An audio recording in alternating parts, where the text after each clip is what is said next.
Hello, everyone, and welcome to another Wednesday live stream. Looks like my camera's decided to be a little fuzzy. Apologize for that. How's everyone doing? I guess just go ahead and take a look and see who is in chat. Let me get my other... Oh, there. That's better. I just totally blinded myself, but hey, at least you guys can see me now. All right, so who do we have here in chat? We got Toilet Normal, Mike C, DD, Lidlock, how's it going? Christopher, evening. White Raven, how's it going? Jeremy, welcome in, sir. Using Six Wheels, welcome. Rolling Thunder, how's it going? Kelly, how I roll? How's it going, sir? Hope you're not freezing out there. Hopefully you're good. Lights. Oh, yeah, there's lights, but it's actually just one light, but Holy cow, I literally cannot even look at the camera how bright that is. So I think it's okay if we all tell me, like, turn it down a little bit. That way I can actually see, because I literally cannot see. There we go. Bright light hiss. It was fine without it. Oh, well, now you tell me. So here, we'll do with it on, and then go home assistant off, on. I guess it still looks like a fuzzy picture no matter what, huh? All right, we're going with it off because I cannot see a thing. And it looks like you guys are good without it anyways, so that's all that matters. I apologize for the mess behind me, my desk. It's like a total disaster zone. Oh man, what an interesting week it's been. I don't know what it's been like for everyone else, but I'll kind of tell you about my week, and we'll kind of go from there. So first off, I wanted to start out with letting you guys know. Well, I'm sure you guys were a little bit confused as to what the world of title is, so we won't quite get into that yet. I know you guys are like, wait, seating chart, sub minimum pay, and a wedding? I know, you all are going to have a lot of questions. Without the light, I can see the pimple on your forehead. Yeah, probably. Yeah, I'll take that. Thank you, Kelly. That's great. That's good. I'll make sure to take care of that later. I know you're joking. Anyways, so what does it say? Yeah, so I'll kind of tell you about the week, and then we'll start my little non-disclosure that this is my opinion and my opinion only, and not any opinion of any employees, potential employees, or any organizations I may or may not work with in the future, now, or in the past. There you go. There's my little PSA. I always called it TSA. That's not good. Anyways, so as you kind of know, I've been doing some things of trying to find a new caregiver, and I've run into some interesting things where people would apply for the job and then not show up for the interview, or they would schedule an interview and you never hear from them, or they would just apply for the job and you never hear from them. So I figured I'm going to wait till the new year. January is going to be better. So I kind of took down the ad for like the middle of December all the way to the beginning of January. So I'm like, okay, it'll be a new month, new year. People are going to be looking for jobs. So I went ahead and put up the ad. And I had tons of responses. Like, I think I had like 9 people apply within, I don't know, pick like, let's say like 7 days. Out of those 9 people, only 3 people actually responded. And out of those 3, one of them called me on the phone. I had some questions, which was fine, and I answered them, and she scheduled, okay, I'll schedule an interview at a certain time. That person never came to the interview, even though they called me that morning to schedule it. And then on top of that, I had another person come through. I thought did really good on their interview. I invited them out to the house so they could shadow one of my employees to kind of find out the care routine. And then everything was all good. They wanted all the hours. I had them sign some paperwork, send it into for background check, all that stuff. They're going to start on, I think this week. Yeah, on Monday was going to be their first day. And I get a text on, so they said, hey, not feeling good. I will make it in, like, okay, that's fine. People get sick before work, no big deal. And then the next day after that, on Sunday, or on Monday night, it was like, oh, I took another job.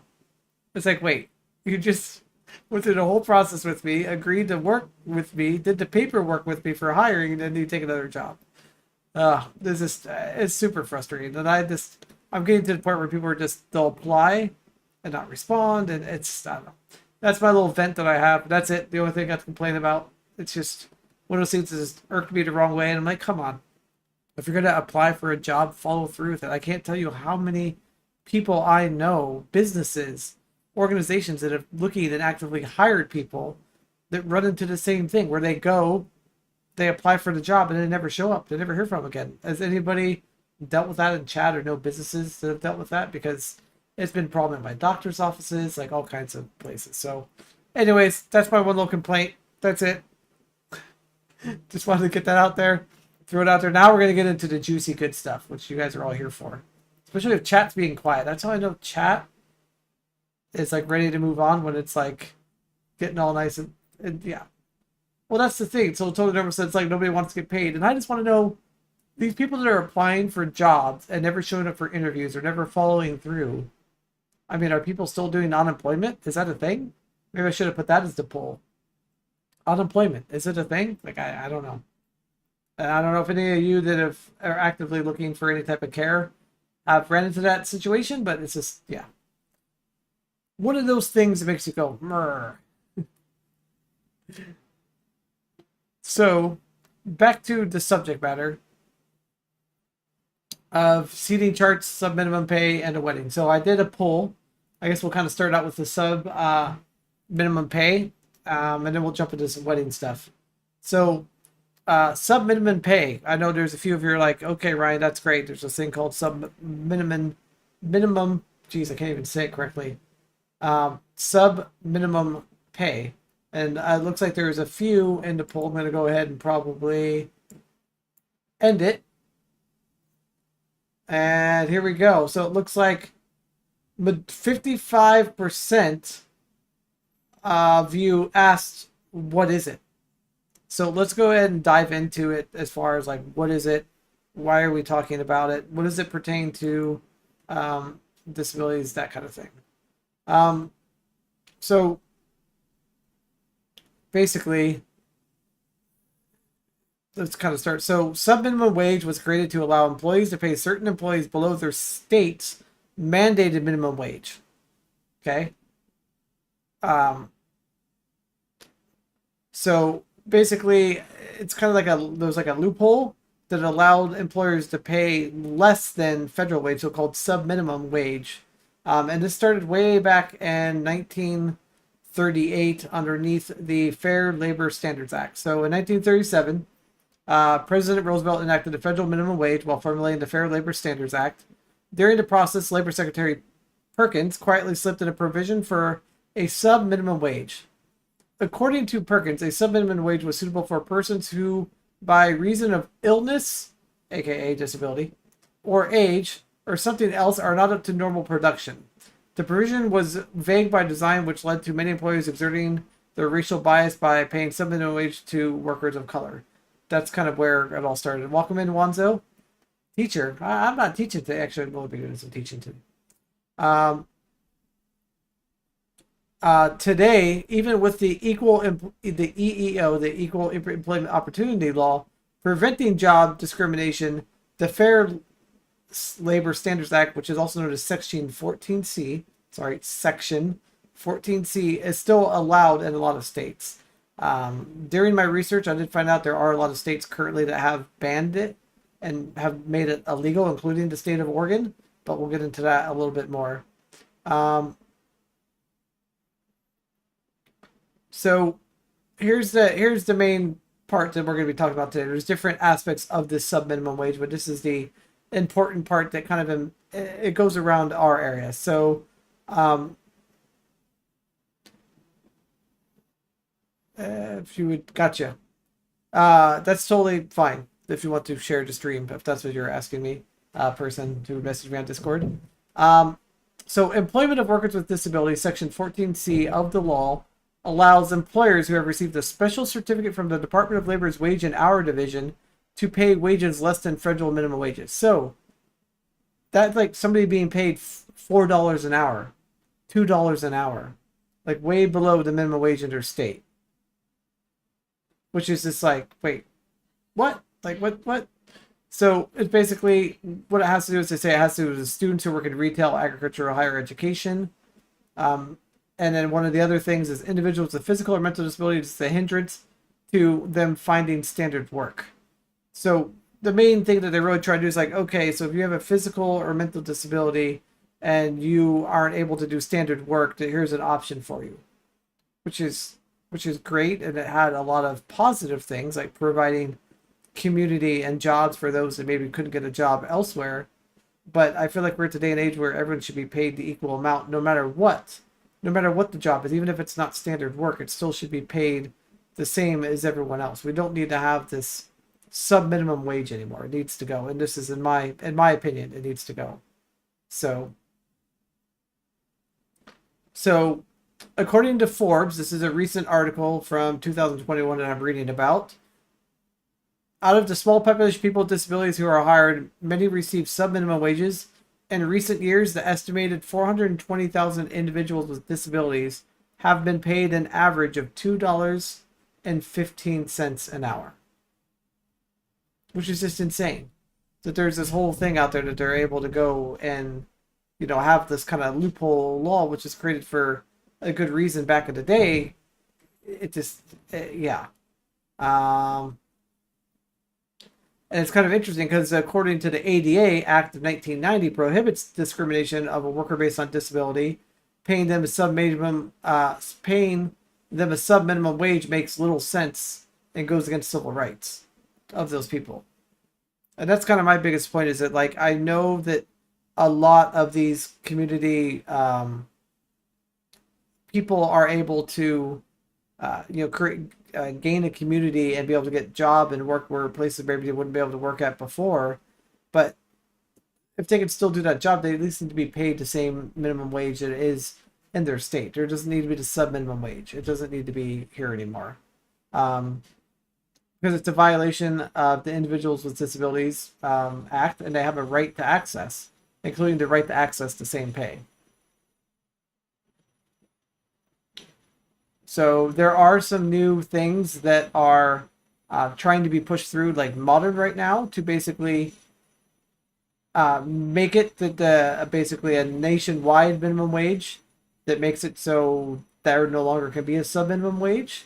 And I really hope that kind of passes. But like I said, each state kind of has their own law and that kind of thing going on. So I guess we'll kind of share in some. There's a kind of some article here that I was reading about that. I'm going to go ahead and put that in chat. For those of you that are curious, you want to know more about the sub minimum wage and know what it is I'm over here yakking about. That's a really good link that kind of explains it all and kind of what's going on. So I was curious, I'm like, okay, let's talk about sub minimum wage like in Oregon. Like, I wanted this curious is like what happened here for Oregon. So let me go ahead and share my screen here.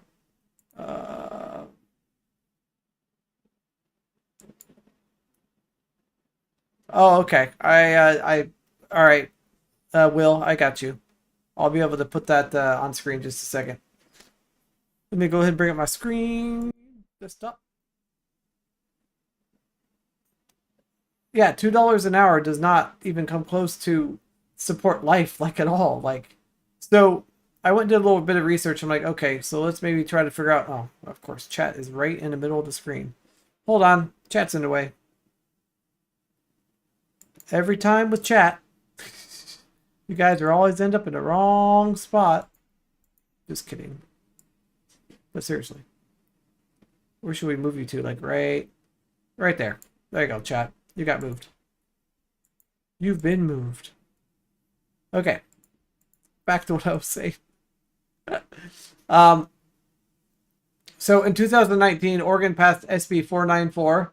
And with this, basically, it requires employers who are authorized to pay sub-minimum wages to individuals with disabilities to pay certain wage amounts until June of 2023. To basically having to follow the wage increases here in Oregon. So I'm like, okay, so this is great. They passed this. So I'm like, let's look it up. Let's say, what is the minimum wage increase for the state of Oregon? So the state of Oregon's got three different. There's standard, the Portland metro area, and then non-urban counties. So as of, I guess right now it'd be a little bit more than this. So $13.50 is the standard. I don't really know what the standard, like, I think that's the current federal standard. I think is $13.50, or maybe that's Oregon standard. Who knows? But the current Portland metro area is $14.75 plus then $1.25 additional. So I'm guessing that's around like $15.75, and then non-urban is like $12.50. But this is what they're paying here across the board in Oregon versus some places are still doing $2 an hour, which is just insane that there's still states out there that are doing that. It took a lot of research trying to figure out, what states actually still have sub minimum wage, which ones don't. Nope. This is kind of brought on discussion of just finding out about it. It's something that I was unaware of, that there was a thing of sub minimum wage. And I just something I want to bring up to people's attention so people knew about it. And I think it's something that, needs to be worked towards getting removed because it just, yeah, I just think it's something that shouldn't be around anymore. And people should be paid what they should be, paid what their state's minimum wage. And I know every state fluctuates, everyone's state's different as far as pay goes, but there still should be the sub minimum just doesn't need to be there anymore. It just needs to go away no matter what. Um, Let me find, I had one more site that actually stated um, what actual places still had it, like what states didn't and which ones didn't. So let me find that link here real quick so I can share that with you guys. I apologize. I had everything bookmarked except for, here we go. Back to desktop. Okay, and I will go ahead and put this into chat as well, so you guys can look up your individual states and kind of find out what's going on there, if they're still sub-minimal wage or not. Here's another fun link in chat. Okay. So, we got Rhode Island, South Carolina. So these are all, so basically, the following states have passed legislation to eliminate for people with disabilities. So this does not affect the sub-minimum rate for like students and other things that they're still doing this with, but this is specifically for disability related as well. Alaska, Maine, Maryland, New Hampshire, Oregon, Washington, Hawaii, Colorado, California, Delaware, Tennessee, South Carolina, and Rhode Island are basically the states only that have passed that. And then if you go down here a little bit further, it talks about some of the states and where it's at. Like 25%, it's being started. So like in each state, they kind of tell you what's going on and how it is that they're basically handling it. So it's a really cool link for you guys to go and check out. And then lastly, the last link I'm going to provide to you is this is a list of companies in the United States. And I think when somebody from a news company downloaded the spreadsheet and checked it, that there is over 1,400 14C certificate holders that allow them to pay wages with disabilities like half of what minimum wage would be or even less. So I want to go ahead and share that with you guys as well with chat. That way you guys have it and can look it up and see if there's anything in your state or organization does it. It's just, I don't know. I mean, somebody just kind of brought it to my attention. I didn't know anything about it, and I just think it needs to be removed everywhere in the United States. Let me go ahead and bring back that to you guys real quick. And to chat. I get caught up on chat. I feel like I'm way behind on chat here. A beggar on the street probably gets more than $2 an hour. Yeah. Years ago, I tested a free offer-up begging and made $50 in 20 minutes. Wow. That's crazy.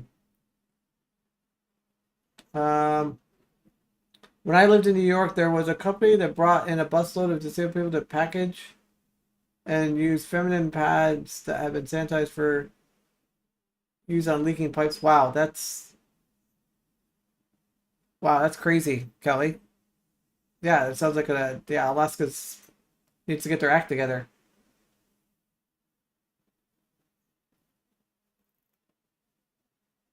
And yeah, Kelly, I mean, you even where you're out, I mean, just the whole situation you trying to find care where you are is very difficult for sure.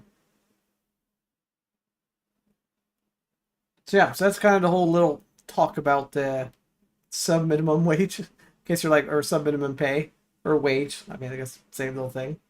So yeah, that's what's up with that. Now we are going to interrupt this broadcast by bringing you a hilarious image from a fellow subscriber. I know you guys all like that kind of thing. And this is I I don't know if this is something that the person... Will, is this something that you made? Let's go ahead and show you guys. I've seen this on vehicles before, like business cards. This is going to go down a whole parking thing here.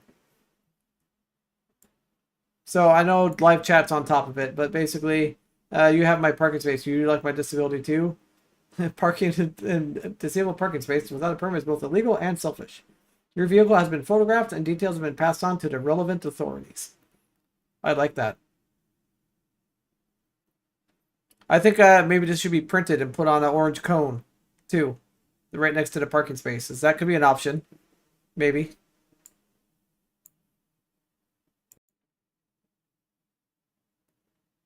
Thank you, Rolling Thunder, for sharing that.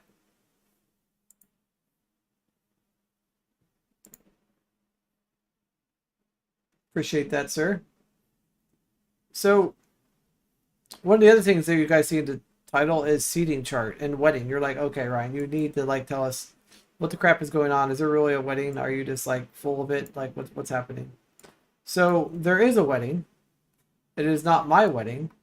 The people that are getting married are people that I can't say who. I can keep it anonymous. But they had requested some assistance with some wedding stuff. That being two simple things. Well, not simple, but one of them is they wanted a gigantic seating chart, 24 inches by 36 inches. So that's like the size of a poster. They want a seating chart put together, which is totally awesome. But the problem is that the names at each table could change all the way up until like the day before the wedding, which happens at like most weddings. You're trying to plan, trying to set up a table, you know, where who's going to sit where. So I have to not only make an awesome graphic, which is totally fun and love to do, but then I need to make it so the data in the graphic can be edited and changed via a oh god, what is the word I'm looking for? A spreadsheet. You guys are like, ooh, spreadsheets. So as many, I don't know, many of you might know and some of you might not know, I am a huge fan of spreadsheets. Like, I just love spreadsheets. I think they're like the greatest thing in the world. I use them for everything. I probably shouldn't, but I do anyways. So it's kind of like this, like tough. That's the way I like it. So let me show you my screen. So basically, I was able to take a spreadsheet. I don't know, totally boring stuff. But look, it's got a row. Variable 1, variable 2, and then all these numbers, right? Because there's 32 tables. And I'll kind of show you what it is I was doing with these 32 tables. So this is the graphic that I designed. It's got these, I forget what those things are called. Anyways, those things. The table and then numbers. And then what I found out is in Illustrator, which is really cool, you can literally add in variables. And then look, you literally click through. And this created every single like PDF file of what I needed to make for this person. For their, basically, like, these are go at the top of the table. You know, it says, here, you're at table 5, that kind of thing. So I figured what a better way to have a fun stream that maybe I could, I don't know, you guys could give me some input and we could put together making, I don't know, something I was thinking about making, trying to make this maybe on live stream. Do some designing while on live stream. So I don't know what you guys' thoughts are on that. If that's going to get vetoed. I'll let chat respond for a minute and we'll kind of see where that goes. To see if that's something you guys are like, yeah, Ryan, we really don't want to see you making graphics on stream, but maybe it'd be kind of fun. I mean, you guys can literally help me design the gigantic poster board for a seating chart for a wedding. And it's got to get done. The wedding is in 2 days. So it's something that's got to get made no matter what. So I figured, why not? HTML, no. This is all Illustrator. And basically the spreadsheet here, which is a CSV file. That's it. Those are the two things that it is. So no custom code required or anything. It's just Illustrator and variables and a spreadsheet. It's very easy, which is great. I love it that there is no scripting required, even though I love scripting. But this does not have any required at all. I'm having tri-tip with the burgundy mushroom, sauteed onions, and mashed potatoes with cheddar cheese sauce and dinner. Dang, dude, that sounds awesome. Yes, whiteboard size. Is it a former CG? I cannot confirm or deny any of that information, Wanzo. Ah, nice. That sounds nice, Kelly. No HTML. Nope. It ain't easy being cheesy. Yeah, we know. We know. All right, Kelly. It's good seeing you, sir. God loves scripting, says White Raven. Yeah, absolutely. Will it export all the files for you, or do you have to manually do that? Yeah, so I was kind of curious too. I'm like, okay, this is great. So I made all these files. Like, how the crap do you like make this thing work and like export it out? So what you do is you can create a an action. Let me turn off action and re-add it so I can see where action is. Oh, maybe it was right there the whole time. Did I miss it? Where's actions?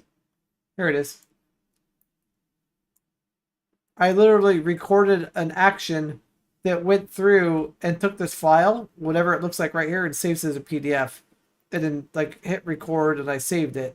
And then when I did, when I exported this, as a variable, I was able to go here and I was able to, no, it's underneath actions.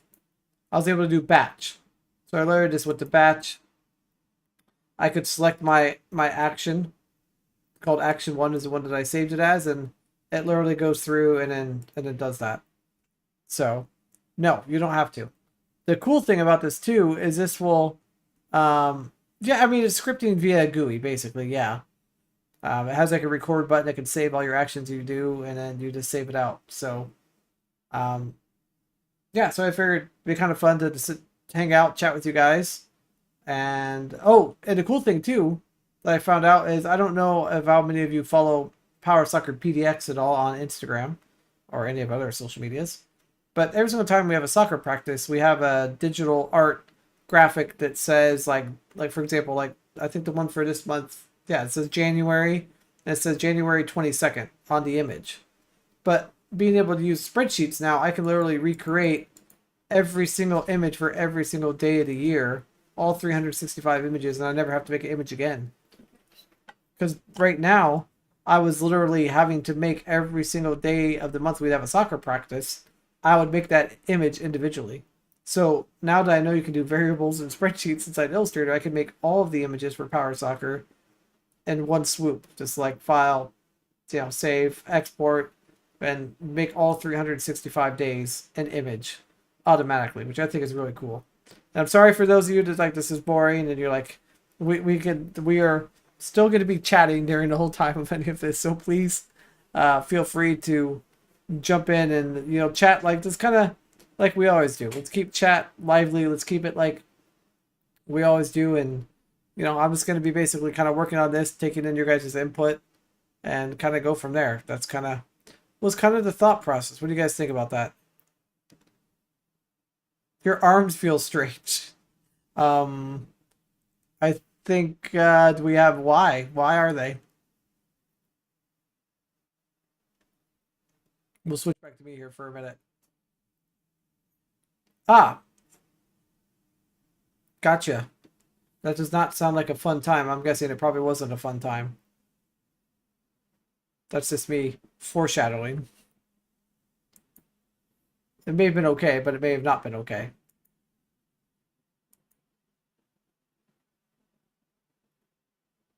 Oh, why didn't they complete what was requested, sir?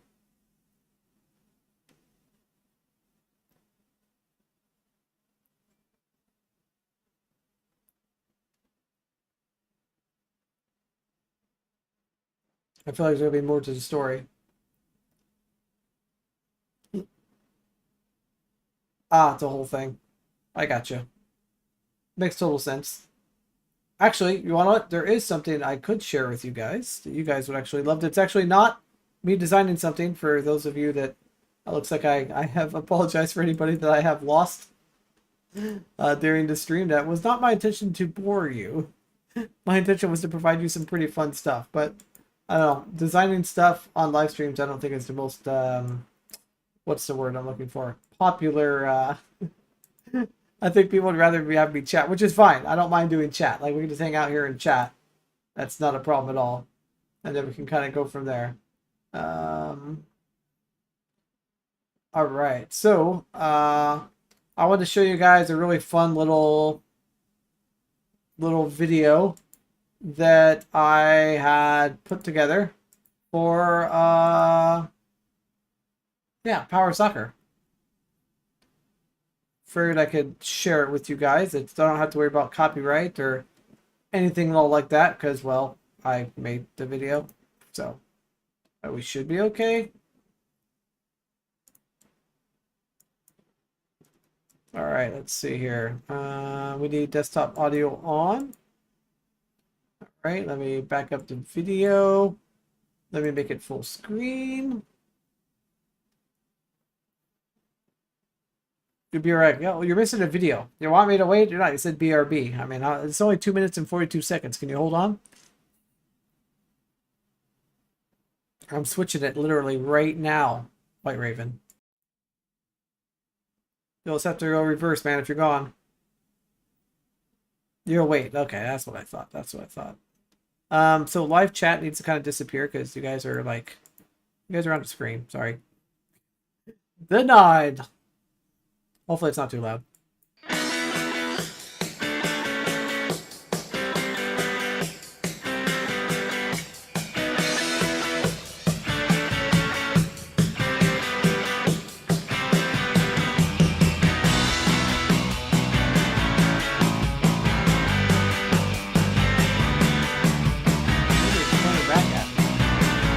Oh, 360?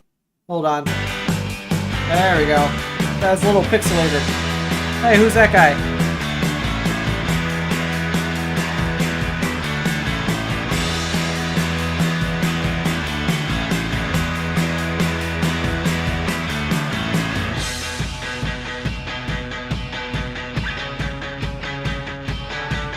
This is a pretty fun video to put together. Lots of fun.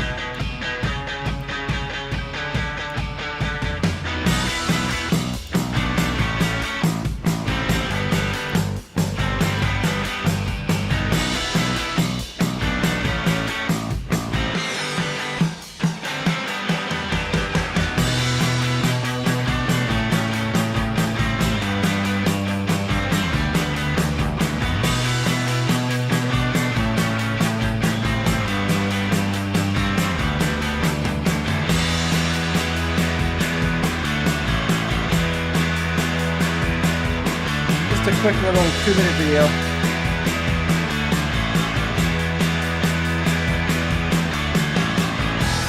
This was from when we went to California.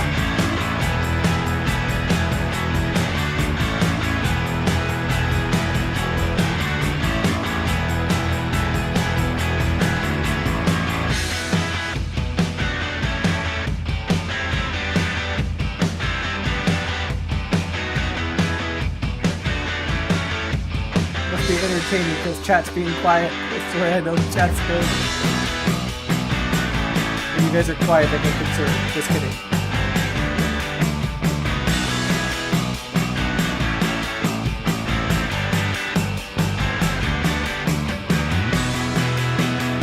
Almost done.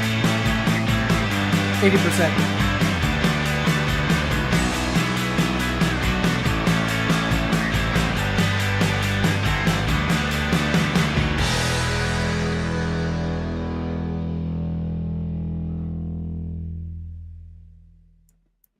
Was there somebody there with a different colored knob? I totally missed that.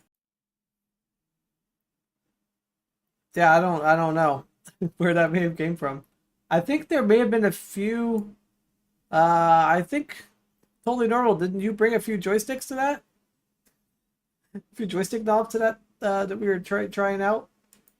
I thought for some reason that there was a few extra things that got brought, just in case.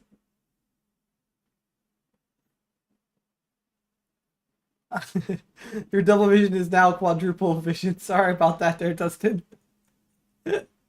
Yeah, that's it was a pretty cool little thing to be able to put together, but man, it definitely messes with your eyes. Especially like you put that thing on the TV, it really gets you pretty good. That's for sure. Yeah, that's just a quick little video we put together for that was our California trip in October of 2023. And yes, that video was produced and made for two things. One, to celebrate our trip there and show people the trip. Two, it's going to be used at a kiosk at the Portland International Auto Show. If any of you are going to be there, that's where we're going to be on February 2nd through the 5th. And yeah, it's 2022. So yeah, we're going to be using that for a promotional video. I know Wanzo, which I'm finishing Wanzo, I swear. Had also put together a video of video. So those were photos put together as a video, and Wanzo did video as video. So, yes, and I've been told totally normal that those passes still work. They're the same. So, yeah, and I think you're also making a video too, right? If I remember so, all three of us had a video plus our additional existing Power Soccer videos. So I think we should be good. We'll have enough. Anyway, so the whole point is we're going to have a 32-inch TV on a rolly cart at the auto show that will have a banner attached to the bottom of it that will say our name and whatnot. And it'll be like 6 or 7 videos are going to be like circling through, repeating. And then in between each video is a little thing that's going to pop up and say, that we're fundraising, blah, blah, blah. Scan this QR code. That'll show up on the screen for like 15 seconds and go on to the next video. That's something I am designing that animation tomorrow. That's kind of what I plan on doing tomorrow. I think you guys would probably like watching me build animation stuff. It'd probably be more exciting than me doing Illustrator. Let's be real. See, what I should do is I should secretly wait until chat starts having a conversation, and then I switch it over to Illustrator. And to keep the chat going, see? That's what I need to do next time. Instead of announcing that I'm doing Illustrator.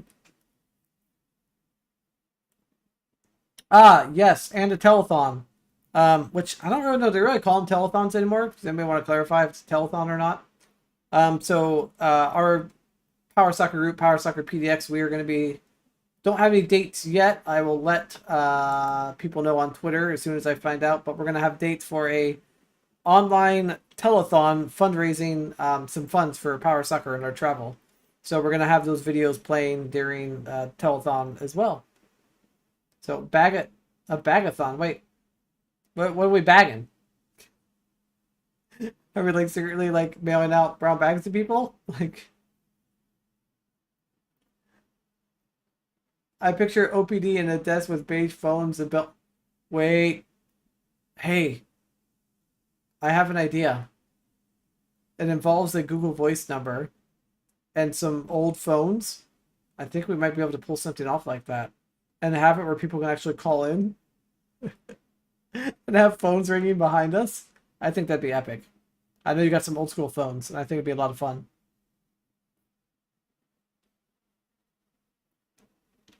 Bagging all the posts I need to make.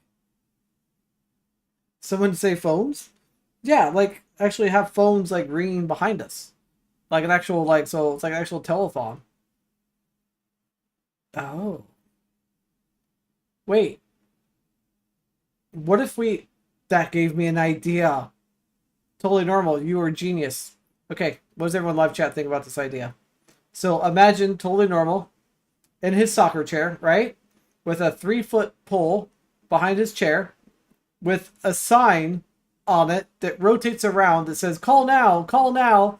And then he'll have a phone on his lap that will ring, like one of the old school phones that people will call it and ring, and then he can try to like upsell them on Power Soccer. I think that would be epic. Just be driving around the auto show and have a phone that just like rings in our lap. And we like, hello. And then we just like take the take down the thing, tell them all about Power Soccer, fundraise some money. I think it'd be kind of fun.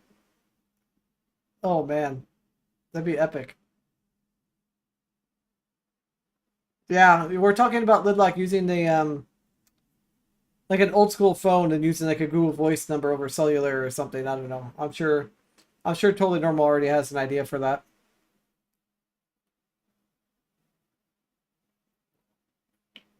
We should do it in public together somewhere. The actual like big fundraiser. Yeah, I agree. We can do it somewhere publicly. Probably not the auto show. We won't do it there, but I do think that would be kind of fun.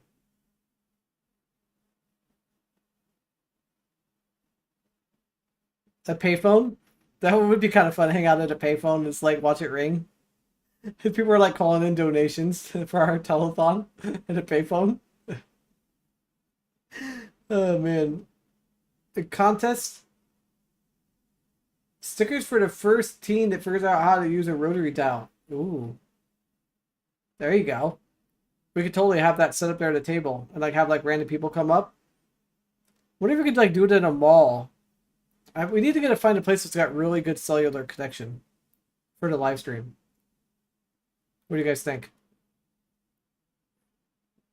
If anybody has any ideas of locations for a telethon for that anybody in chat, it could be anywhere. It doesn't have to be in our like city or state, but just like an idea of like a location. And we'll see if we have that kind of location around here. That'd be a lot of fun. Especially just to have the phone ring and like take down like a and take down people's like information. The only thing I feel like it might be interesting to see what happens if we actually put a phone number publicly on a live stream like that, and then have like phones on wheelchairs ringing. Oh man, the community center. Ooh, yeah, we could probably do that at the community center. Probably wouldn't. They'd probably be able to let us do probably even free maybe. Hmm. Ideas. In fact, the community center might be a little pricey one, so it's a totally good idea. This might be a little bit more expensive. Hey there, Thomas and Rich. Welcome in. Or could use a phone number to log their number and build a customer to your account by the minute. Well, yeah, I mean, we don't be billing people, but wait, would it be possible for us to send up one of those things where like people like text to a number and it charges their phone and like they can get like they donate? I've seen that before. Oh, use one of our time slots that's already paid for. Oh, that's actually not a bad idea, Wanzo. I don't know. I think they have pretty good cellular connection there. Oh, they can watch us play and pledge for each goal. Oh, man. Why didn't I even think about that? Does anybody have a portable 6-foot table? But all right, see, we need to start talking this off the live stream. We're gonna totally like the viewers are like hanging up now. Like, we don't want to talk anymore about this. Yeah, all right, we'll avoid the text thing then. I figured it'd be crazy expensive. Does anybody else have anything? I kind of told you guys about my week in the very beginning of the live streams. Is there anybody else that's had an interesting week? What's going on in your guys' neck of the woods? Anything new with you using 6? I think you're in here. Jeremy, you're in here. White Raven, I are around. Mike C, Chris, Stroll. Anything exciting going on for you guys? Anything new this week? White Raven, anything new? How's the laser thing going there, White Raven? And do I still have you guys down for links? Let's find out. We'll type in exclamation point links in chat and let's see what shows up.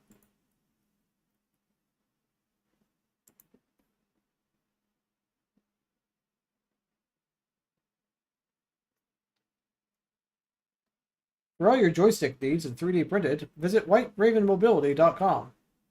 For all your wheelchair repairs, visit brokenwheelchairs.com. I need like a little audio thing that plays that every single time I put that in chat. That'd be pretty cool. I've been making organizers with a laser. Nice. And Wanzo got his laser up and making some awards. Nice. What kind of material are you using, White Raven, for your organizers? And Wanzo, what material are you using?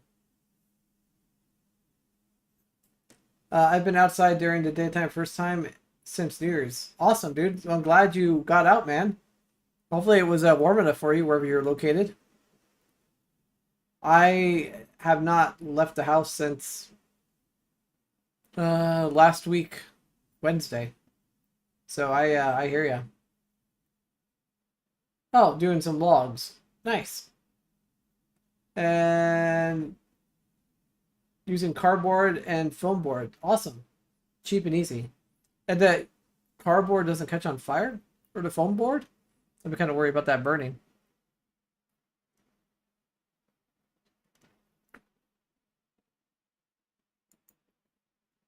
Oh, speaking of things, I have acquired a new printer myself.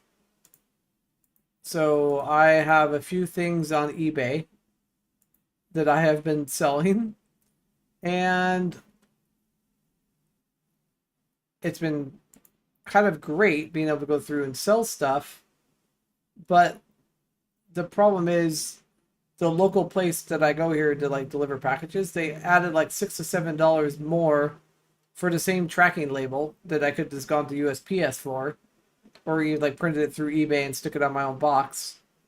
And then the tracking number they gave me never existed. And now the $50 item that was mailed through is gone. And I have no way of getting that back or getting, I guess, I basically lost $50 on eBay because of that. Now, the good news is the tracking thing was insured, so I have to go in there and deal with that. But it was just kind of a pain. So I ended up buying this thing. I had over 9,000 ratings. It was on a 4x6 label printer, so I can just print the USPS packages myself. And I can also do round labels as well, like 3-inch round labels that I'm going to basically, round labels for making a Power Soccer PDX like stickers for us to hand out at the Portland Auto Show. So let's see. The Rojo back with the adapter for $99. Ooh, Rojo backrest, yes. Can't you make a PayPal claim? Yeah, I can make a PayPal. The problem is that supposedly the tracking number, like if you input in that tracking number, it says that tracking number doesn't exist. Even though it's legitimate, like tracking number put in there, but the person is claiming they never got it, even though there's a tracking number and all of that and insured, they still said they never got it. So it's kind of going to be my word against theirs. And my shipping tracking number doesn't actually exist, even though it's what the store gave me and I have a receipt for it. So I don't know what's going to happen with that. It just sucks that it's $50. It was for a, what was it? Oh man, now I'm going to have to look it up and see what it was I was selling. It was a controller for a wheelchair. I'm just trying to think of what brand it was.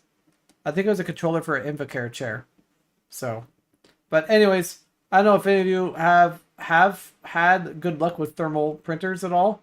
So hopefully this will not catch on fire or anything. It looks like it should be kind of, it should be kind of good. And like I said, I even bought the little 3-inch stickers to go with it that allow you to print. Oh, here's a picture of it with printing. So you can print like 3-inch round stickers with it. So that will be happening hopefully over the weekend. I can play with that and get it set up. In the next live stream, we can print up some pretty fun 3-inch labels to be able to put together. Should be fun. So yeah, so that's the new toy. Hopefully, like I said, it doesn't burn the house down or anything. I read some reviews that some people said that the thermal printer caught fire. So I'm like, yeah, about that. So I will give you guys a full review, including how well it does on shipping labels for those of you that would have any interest in buying a thermal printer to do your own labels, because I'm sick and tired of going and paying. Hello, Joshua. How's it going, sir? Oh, YouTube added this fundraising thing recently. We should chat later and see if our funding mothership is comparable with that. Yes, we'll have to talk about the mothership. I agree. White Raven has an old Zebra printer I use for shipping. I'm assuming that's a laser White Raven, I'm guessing. Thank you, Thomas and Rich. Yeah, it looks nice. Now, whether or not it performs, I don't know. Like I said, I'll keep you guys posted. Okay, Compatible. Yeah. Oh, if it's compatible with that. I know what you meant.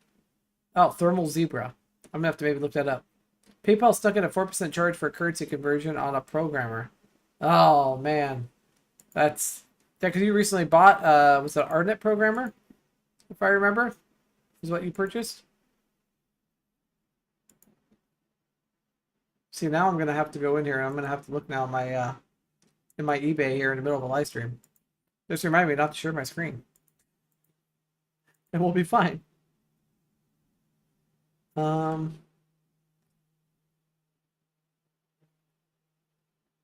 Oh, sweet. I just had another item sell on eBay.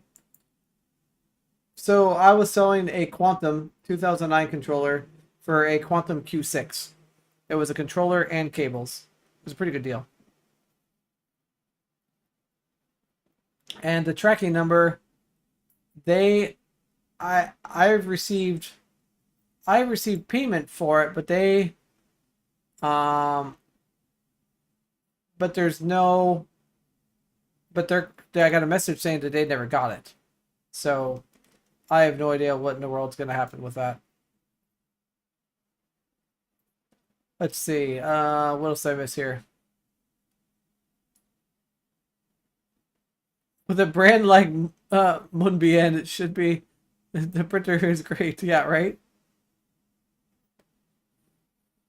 Pirate ship was 50% cheaper than USPS. Really? I might have to maybe look into that. B-type 400 pounds. Okay.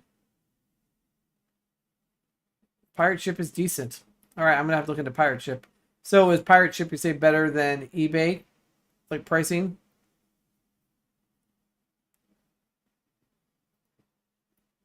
Uh, it gives me sports elves vibes. Really? That's interesting. It's surprising how handy it is to have a label printer. Yeah, I just sick and tired of like having to get ripped off by the local companies, and like if eBay even offers me to like purchase a shipping label, it's very inexpensive, I feel like. Pirate ship is cheaper because they will print USPS first class labels. Can't get that in the store. I wonder if eBay is first class or not. See, because what I've been shipping with on some of these items is the priority mail, and they're charging $14 for like a medium flat rate box. So I'm assuming pirate ship would be cheaper. Because I know it's all based on like weight and stuff like that. I bought a large Dynamo printer with 2 moves ago for labeling all the crates. They're nice to have around. Yeah, I wanted to do a Dynamo, but I was kind of like, as far as that was, yeah, seemed a little more expensive. So flat rate is almost always the same. As in same White Raven, like the price never changes. Like it's always like $14. Like you're not gonna get it any cheaper than that. My whole goal is to like be able to sell the stuff on eBay and have the shipping get there safely and cheaply. That's my goal. Uh, Wanzo, are you using UPS for all your products? Just curious. All right, happened there, Joshua. I had the craziest embarrassing day ever. I fell down a public bathroom. I fell down in a public bathroom and had to have 3 strangers pick me up off the ground while my pants were around my ankles. Oh man, Joshua, sorry to hear that, dude. But you know, I mean, thank God that there's people were there.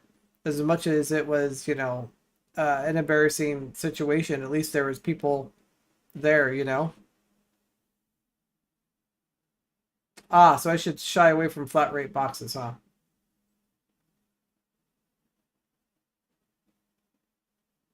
Oh, well, that's good to know. There's a technicality I can still use a first class label.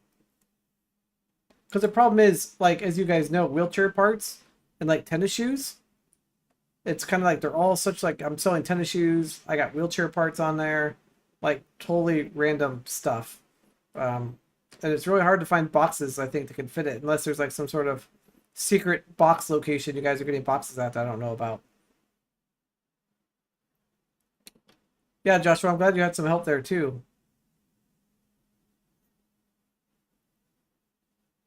Could I put the box inside out, White Raven? It's not flat, right? It's inside out. David, what you doing down there? Oh, the doc, jeez. I fell down in a public bathroom with the next person who walks out the owner of the damn mobility store. Oh man. Well, at least in both your guys' situations, somebody was able to walk in and they were there. Priority mail flat rate is usually not a good value unless you're shipping small, heavy things. Got it. Well, I am open to all ears as far as where to get boxes then to fit random shape things such as shoes and wheelchair controllers.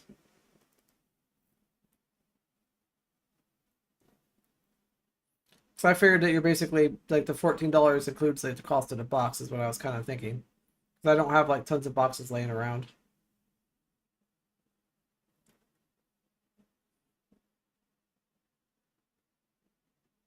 I've not had issues to put a first class label on the flat rate boxes, but don't drop it off at the store. They'll come, if they come pick it up, it's still biggie. Got it. Almost every eBay wheelchair part comes in flat rate. US.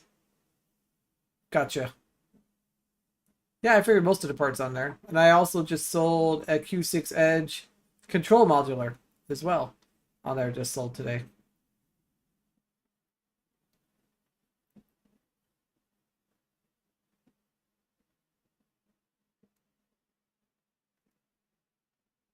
Let's see. Yeah,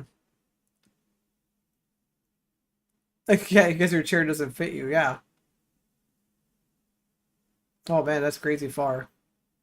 Yeah, Dustin, I think you're right. As most wheelchair come on like flat rate, it's pretty much what all wheelchair parts kind of ship with for the most part. You hate all the shipping companies, but USPS seems to usually actually deliver stuff. I haven't lost anything with them yet. Yeah, I don't. That's why I'm really like I went through a third party like local like store that sells USPS, but yet my thing is still gone. Like I have no idea. Like it never got delivered, so it'll be a fun little fight. What's that? USPS reused on different carriers. Okay, that's true. You could schedule them to pick stuff up. That does make it a little bit easier to be able to schedule that. Then I don't have to worry about trying to get out the door. Because that has been kind of a little bit of a problem. Like I said, I've been stuck inside since, what I say, Tuesday, Wednesday last week. And I'm not going to get back out again until, well, Sunday, but I won't have time to make any stops on Sunday for soccer. So, interesting. Well, thank you for the information, gentlemen. I appreciate that. That's going to really help out when it comes to getting some of this stuff shipped out and get it off to people.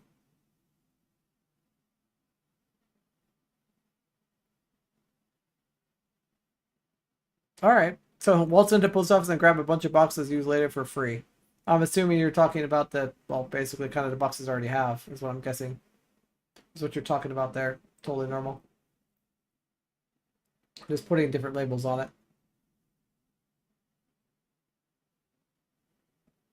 Oh, you can actually put like a request and have them left at your house? Sweet. See, I'm learning all kinds of new stuff. I guess I don't ship a lot of stuff, so I'm learning about how shipping and what's the best way to do it. I'm becoming a noob all over again and learning about shipping. I can do a live stream. I can hang out here and chat all day and set up graphics and visuals and cool things like that, but you got me on shipping. I'm still learning. Like I said, we'll start with the printer. I'll do a review of it, make sure it doesn't burn down the house, and then yeah, and continue selling stuff on eBay. I think I should maybe I should create like a. We should have like a. It'd be interesting to have like a shared. I don't know. There needs to be like a specific like an eBay, but just for wheelchair parts. I think that'd be a really cool website. If somebody wants to get around to making that, I think it would be pretty awesome. I use FedEx, but my stuff is made with thin glass. Yeah, I don't know if I would trust FedEx with, I mean, the FedEx packages I've ever received around here, they come destroyed. Like, I mean, we're talking holes in them. Like, I don't even know what happens to FedEx boxes. Like, I swear the guy kicks them down the street as they come down the road. I don't know what happens. We have really bad luck with FedEx in this neighborhood for some reason.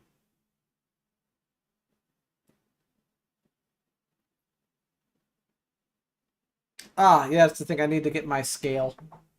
Anybody have any great things for cheap scales? Anybody have any thoughts? Because I kind of have like a nutrition scale that can go down like in ounces very easily. But it would be nice to have a scale for shipping. So does anybody have any recommendations? Or should we look together?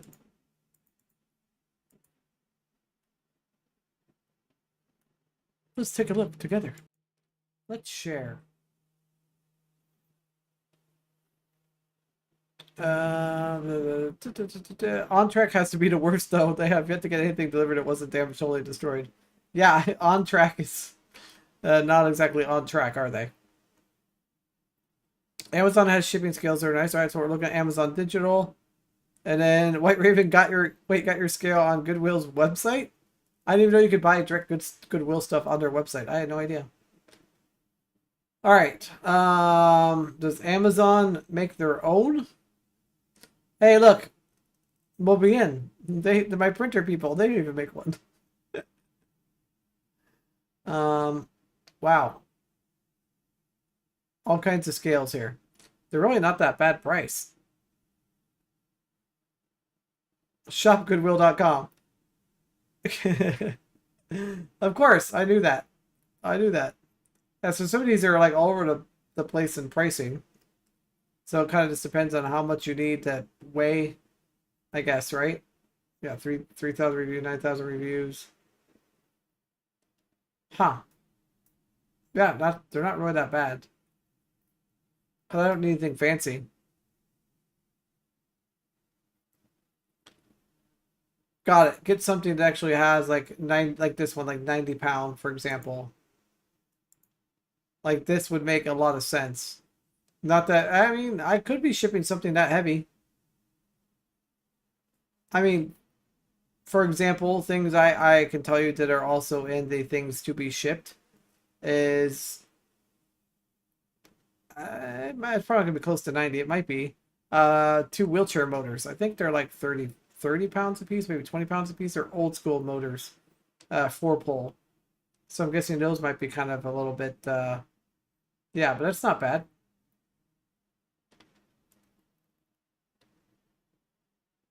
Make sure to wake you up. Okay, got it. That sounds like FedEx here, except for a while they were having mangled packages in the middle of your yard.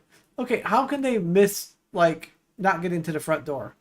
That's the thing I can't quite understand. How does that even happen? Actually, here, we're going to go down here, and let's see if we can find out what the #1 shipping scale is here on Amazon. Let's see. Ah, this is rated #3 in postal scales. I mean, that's really not bad. For $23, 11,000 reviews. I'm a review man. I know you can't always take it by a grain of salt when it comes to reviews. I know. I don't think I need anything at 440 pounds. That's just crazy. I mean, unless we're trying to weigh like wheelchairs themselves with it or something.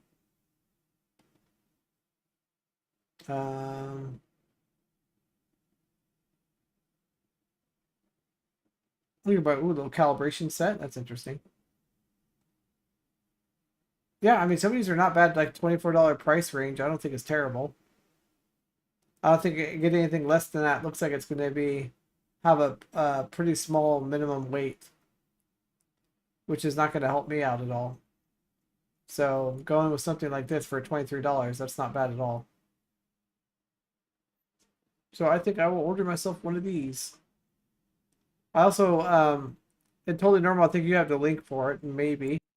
Is the, I think it came from a while back on one of your streams, the you can like weigh yourself with, or like weigh a wheelchair with. Like the more heavy duty one, like an S hook. That's what I need to get. I need to get, I guess would be considered a fishing scale. What do they call that? Luggage scale? That's what else I need. I need a luggage scale to connect to my Hoyer to weigh. Yeah, there you go, luggage scale.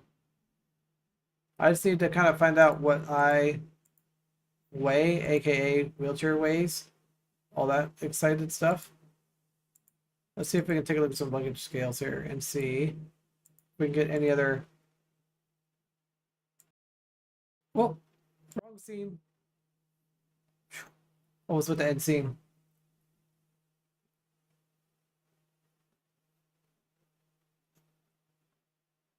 Let's see. Luggage scale. Oh, here we go. We need something like hardcore. This is what I was thinking. Something like this that could be connected to my Hoyer system in the ceiling. I think it would be kind of interesting to have, just to kind of find out weight and whatnot. So 660 pounds. So this would be good enough even to weigh a wheelchair too. So I know that the drive up ones are supposedly more accurate. You drive up, but I swear the one in the doctor's office is off by like 150 pounds. I swear.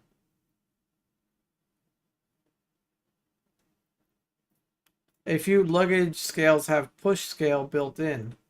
Oh, interesting. So not necessarily a hanging, but you actually push on it. That's interesting. Never even thought about that. Let me see if I add that into the search results. If that shows up, Dustin. We add in the word push, maybe?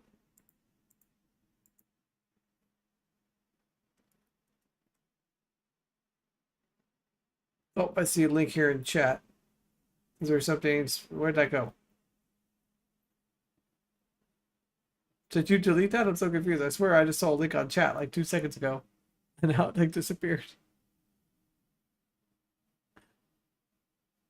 Oh, you're gonna do a livestock. Okay. So looking for when I did the push thing to see if there's anything that says like push. These are like instant handle scales. Nobody's gonna be picking me up with one of those. Luggage scales. Yeah, I'm not seeing any of these luggage ones that have a push feature. I know what you're talking about though. So let's look up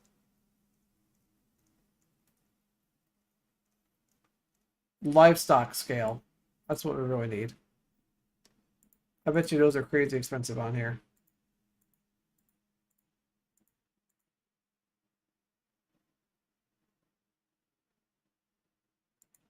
Oh, Wanzo, are you going down the Illustrator rabbit hole?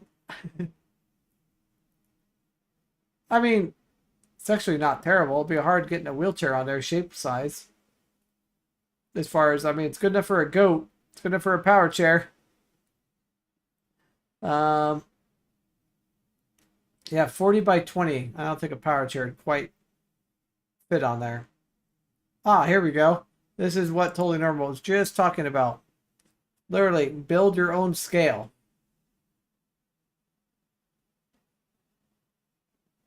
It gives you everything you need. And you literally just kind of, build your own scale. Yeah, that's not bad. I'm assuming they might even have like a cheaper version, maybe.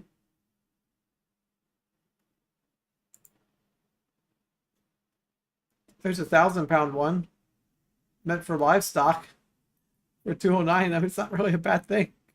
I mean, look, it's just like a human Hoyer. It just picks them right up.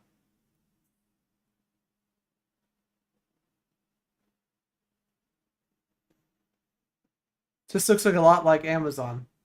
This is Amazon. We are on Amazon. Where do you think we're shopping at? Were we supposed to shop at Goodwill? Oh man, I'm gonna have to go back and find that Goodwill link. I keep seeing it in my chat and it keeps disappearing. Oh, they're a lot cheaper on eBay. Ah, of course they are. So let's go on eBay.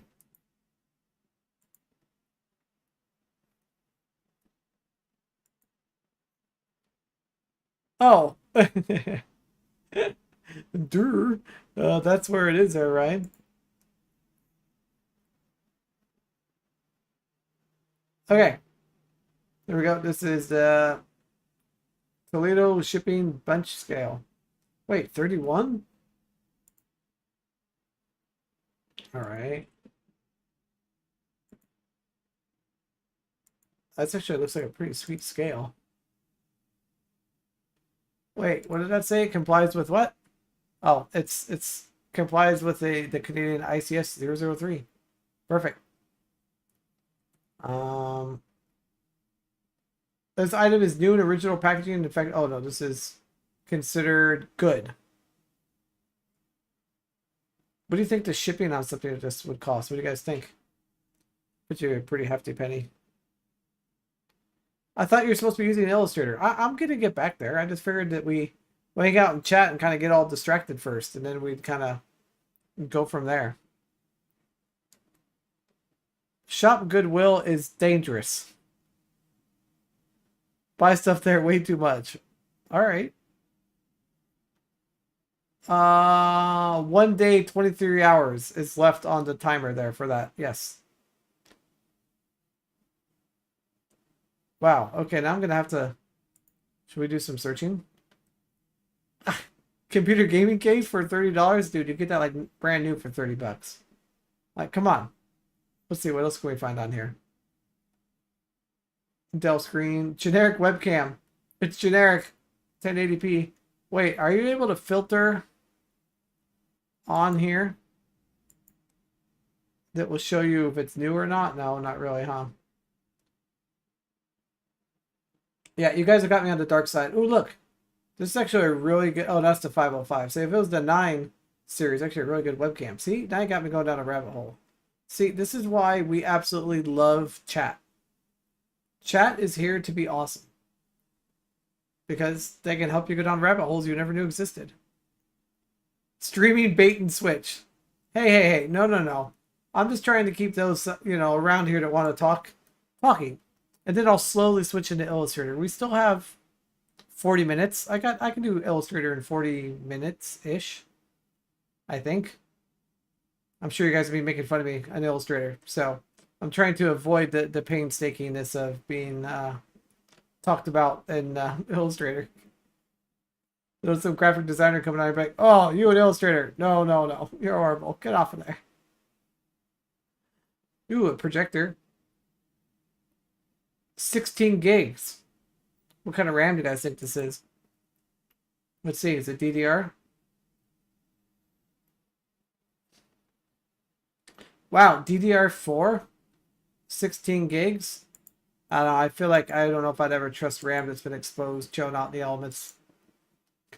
It's like so good. The good news is though, Corsair on most of their sticks has lifetime warranty.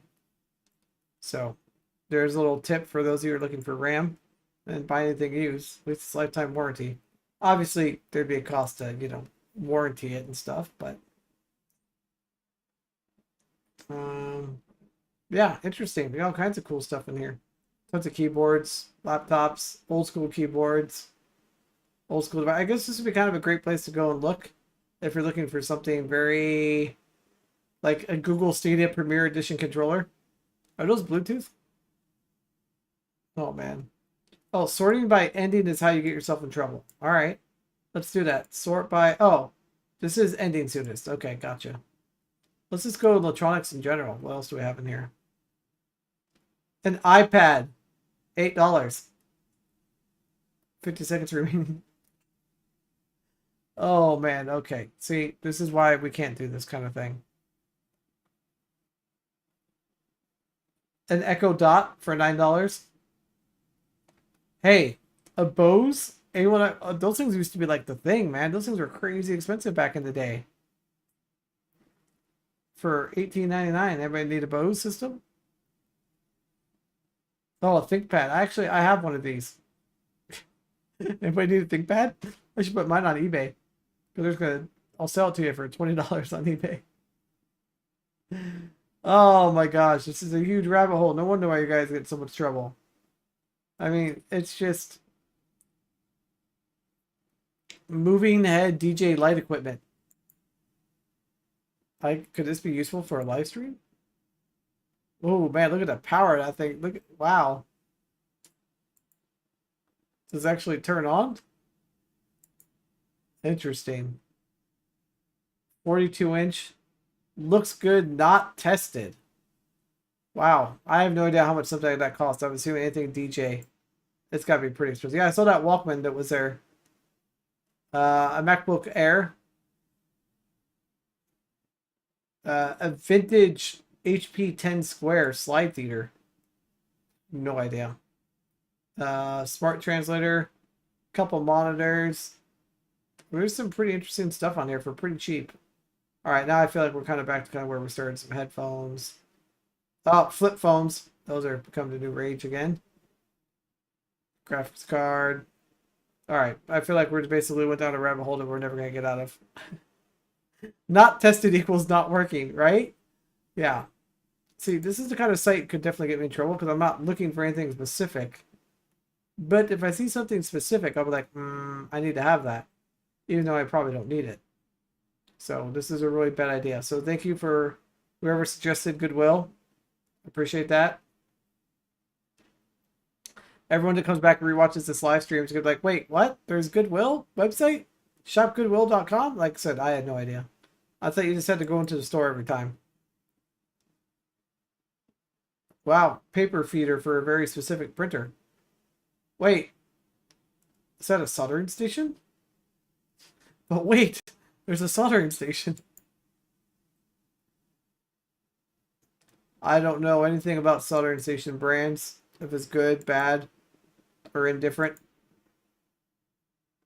Those look really cool. Look super powerful. I'll wait until the electronic expert chimes in. A little bit pricey for two, but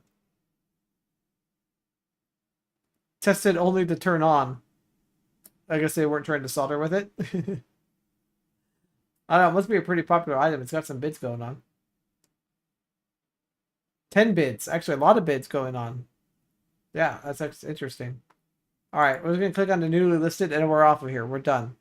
But this is going down a rabbit hole that we should have never opened. Barbie lot. Get your Barbies right there. Oh, man.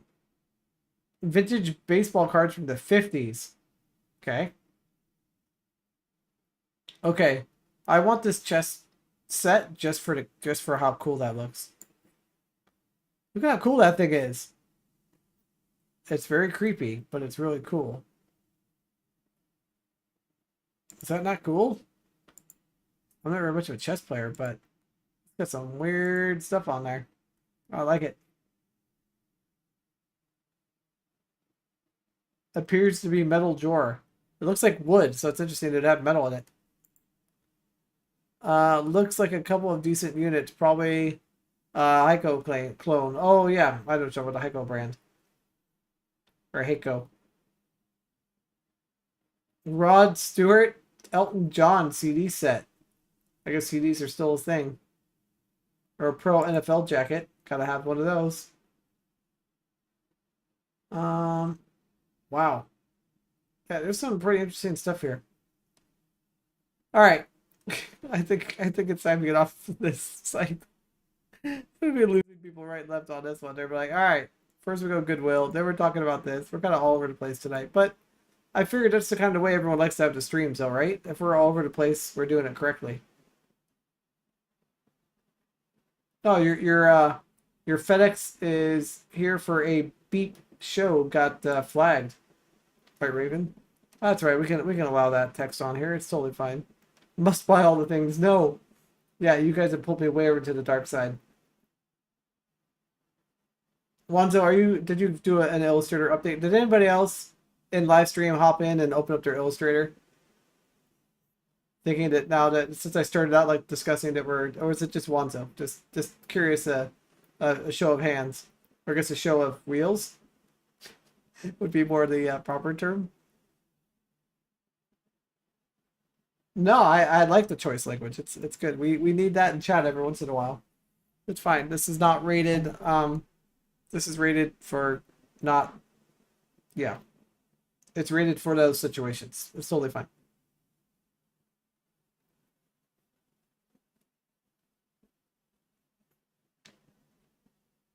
So I think, which will probably end up like boring half of the people in chat, But you guys can keep going. Let's talk about it.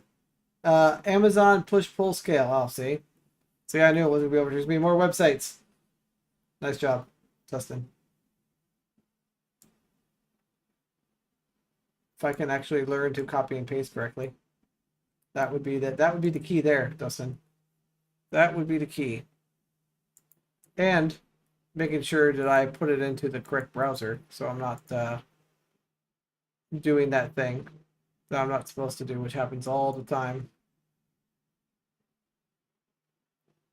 All right. This is a push-pull.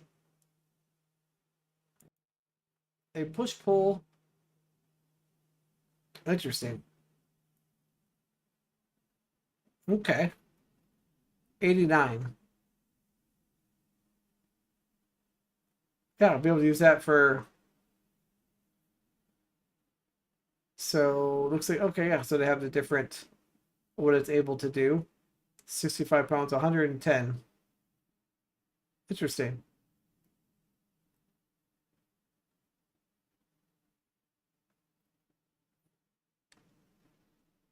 Yeah, I've never thought of doing a push or pull. Interesting. Huh. That's really cool.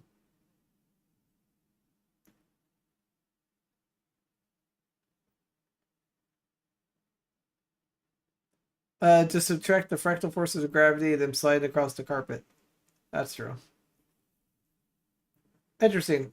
Obviously, I don't. It's going to take a lot more than probably 100 pounds of force to push a wheelchair. I mean, this is 110 pound. That'd be interesting to see how much it takes to push a wheelchair physically. With, I mean, yeah, that'd be interesting to see how much that takes. Because wheelchairs are not cheap. What is this one able to do? 500.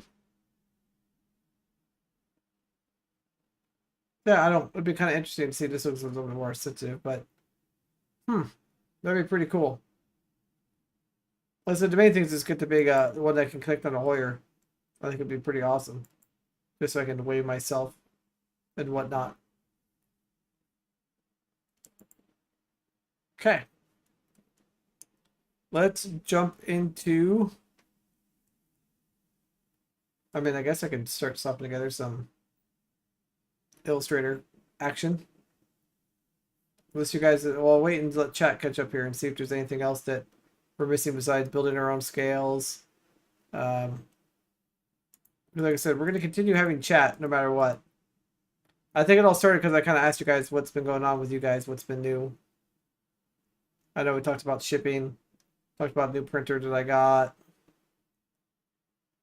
And then we found out about Goodwill online. I didn't know it was a thing. And eBay. And eBay, I think, is what we determined had some better build your own scale kits, right? If I recall. That's what I was going on to. I was going to go on eBay to look at build your own scale kits. Real quick. And then we'll get off of there.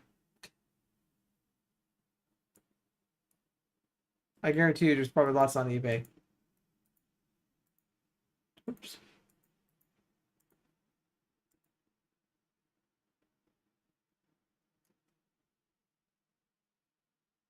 £5,000 kit? Holy cow. That seems a little crazy. $4.99, $3.99, $5. Looks like they're kind of all over the place on pricing. But also it kind of depends on how much you need. If you don't need anything too crazy, you can kind of build your own. Now, how would you make the platform? Totally normal? That's what I'd like to know.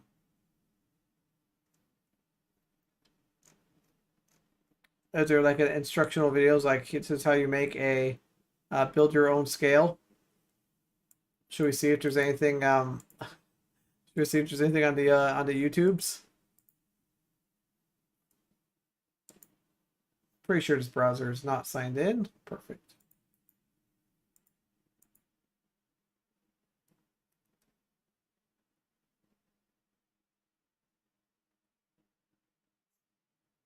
Looks like a lot of the people that are I'm looking at some of these like pictures, it looks like a lot of it is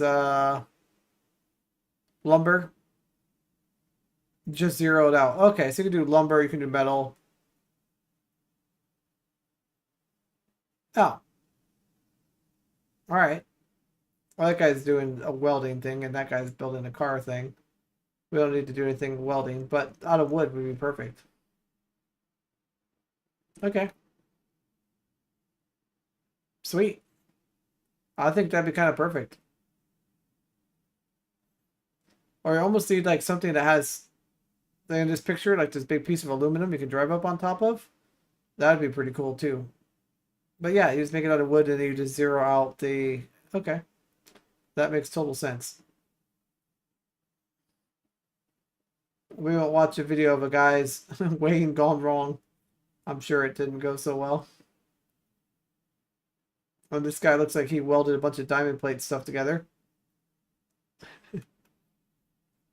All right, I guess we'll watch one video. We gotta throw. I mean, we're already here. Where's the guy that was welding stuff together for 6 days ago? I have it on mute just because copyright.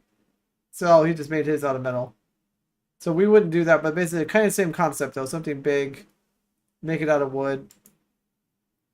Probably don't need to cover it in diamond plate or anything at all like that. That would add a lot to it. Oh, he just literally, huh?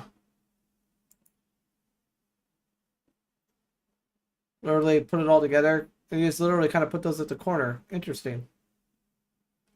You got like a little rubber mat on. So as long as you kind of zero it out, that's all you'd really need. I just think it'd be so cool to have a wheelchair scale like that. You can like weigh yourself with. Where those welds are cow pies. Let's go back to that. Where was that? Let's go back and back up a little bit. Look at those welds. Wait, let's go back before it was brown, before he painted it. Yeah, look at that. Like what welds are those? Can we go back and watch some of his welding? I mean, the dude's got like all the right equipment, but he doesn't have a grinder. I mean, look at, I get to see some of those welds. If I'll make it bigger, and they look kind of pretty big to me. And this kind of looks like he just kind of left it. We go back. Where are those welds? So everyone can judge. I see judgment coming. And then ready, zooming in, and who did that weld? I just like in those holes in the weld that probably couldn't be good. Anyways, let's see if they get it in place. There they go. They got it on some level ground. That was probably the hardest part for them to get that on level ground. But that's pretty cool. I like that they put it inside of a little box. Help kind of keep it protected from the weather and whatnot. Yeah, that's actually pretty cool. Interesting. There you go. Random video of some dude on YouTube with really bad welds. Yeah, I mean, honestly, we got the, I mean, the guy's probably not a fabricator, so we got to give the guy some, at least he got it welded. Okay, that's good. And it's not a really bad price. What did I say? 115, and like some was like 149 on it on eBay. Yeah, I mean, yeah, I think you're right. I think there's a lot of farmers that just don't care what it looks like; they just want it done. So, yeah, I think you're right, Joshua. They don't care as long as I got that'll work, that will hold. Is kind of the attitude with it. So, first rule of YouTube: never zoom in welds or soldering. Yeah, I'd have to say that's definitely the correct term. Yeah, soldering, you definitely do not want to do that. Functional is all you need. Yeah, for sure. Well, thank you, Dustin, for finding that push scale, and also for totally normal for going down to the eBay thing of that and looking up online to see what that looks like. That was pretty bad. Do any of you watch Grind Hard Plumbing at all? Anybody a big fan of that YouTube channel? Some of my go-to YouTube channels that kind of watch up some new custom fabrication stuff. They're always working on their Barbie Jeep or different things, and it's pretty cool to watch. You can do pretty soldering when you feel like it. See, I feel like my soldering is kind of, ooh, yeah, I don't know about soldering. I feel like soldering is not going to be where people are like, oh my God, your solders are awesome. Like, especially LED strips. I'm struggling with that, but I do have a brand new soldering iron that should hopefully, that's still kind of pencil, but it's much more powerful. So I'm hoping it will help me be able to solder on these LED, because I really struggle getting 18 gauge wire on these LED strips because the pads are so small, and 18 gauge wire is just a lot of wire to put on there. But I feel like, I don't know, going a little overboard with wiring is always better because I don't need any more fires. Yeah, and actually I did buy some of that. So yes, I did. I have new flux, I have new soldering iron, like I have all the proper stuff now to hopefully do it correctly and better. And hopefully things will flow a lot better and work better. So yeah, so I'm excited. I just with my afternoon still not being filled in with any type of I can't do any, I just don't have any time for or ability to do any projects right now, unfortunately, until I get hair stuff lined back up in the afternoon. But that's okay. I can still do other things on the computer, like graphics and wedding seating charts and stuff like that. I'm still able to do that, which is fine. I just have to try to remember the combination of how I'm supposed to kind of put this together. And I think I'm supposed to have 32 tables with 4 tables per row. So that puts me at 6 rows that I have to fit on 24 inches by 36 inches, which sounds like a lot. But when you're kind of putting things together in Illustrator and you're doing it at that size, I feel like it's really easy to get lost and forget that you're doing this on a poster size. So it makes it a little bit harder to remember when you're actually making it because you can't really see what it's going to look like on a poster until you kind of cram all the stuff on there. It's not like I can just go and hit print and then all of a sudden print out a poster. Do any of you dabble at all? I know we talked about dabbling and soldering. Does anybody do any type of graphic stuff at all? Anybody do Illustrator, um, Photoshop, video editing? Just curious in chat of how many of you are involved or do any of that. I know White Raven, I think you have to do some 3D modeling, don't you, sir? Or do some CAD work. I'm not talking about cardboarded aided design either.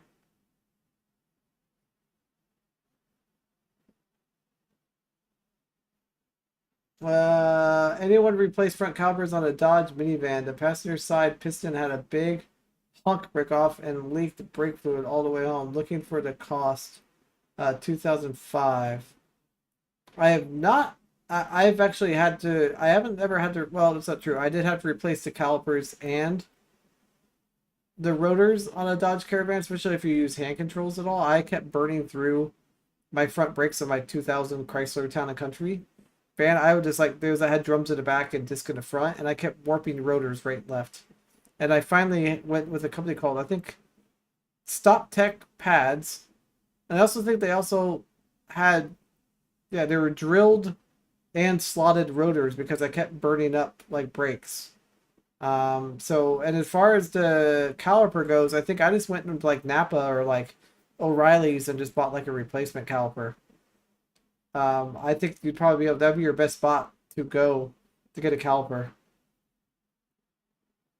Do a lot of CAD, yeah, use SolidWorks. Okay. Yeah, I'm not very familiar with SolidWorks at all. I use Illustrator to create toolpaths for cutting machines. Oh, yeah, see, I guess and I think that's something that I need to learn in Illustrator because I am ordering a cutting machine that's going to cut things out of vinyl and stuff like that, and I need to learn how to do toolpaths with it so I can learn how to do that. So one of my end of winter projects I need to teach myself, and obviously order a cutting device. A Siemens NX in college. Okay. Joshua's trying to figure out a 3D shaper. Is a 3D shaper, Joshua, is that something you would use to scan in something to turn it into like a printable 3D object? I'm just curious what 3D shaper is. I'm not familiar.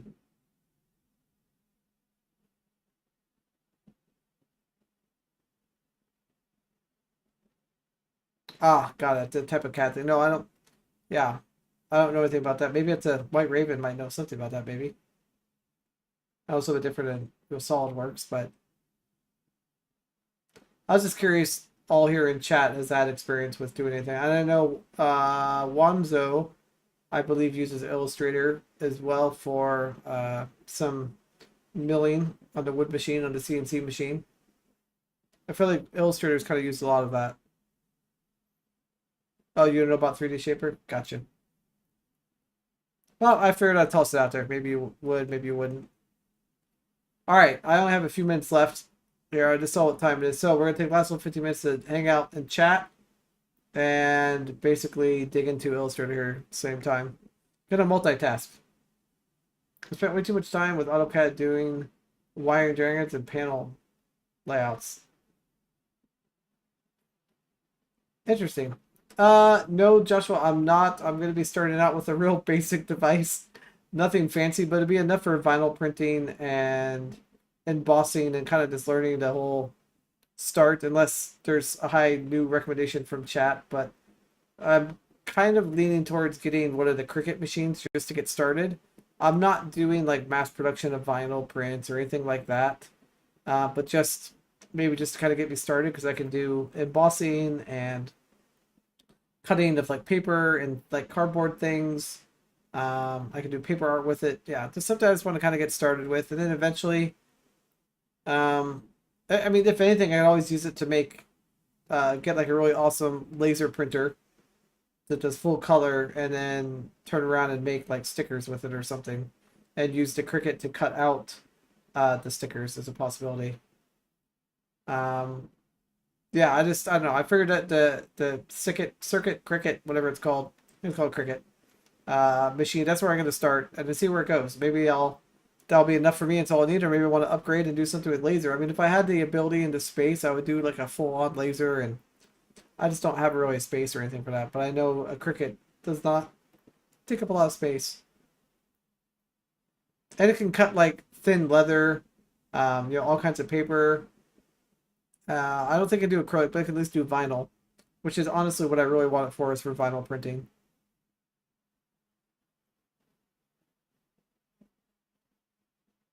Vivor makes a cutter that's pretty much a Cricut without the DRM BS. Yeah, I'd be okay with that, because I do know there is a lot of DRM. Like, so I haven't bought the Cricut machine yet. I'm still kind of waiting.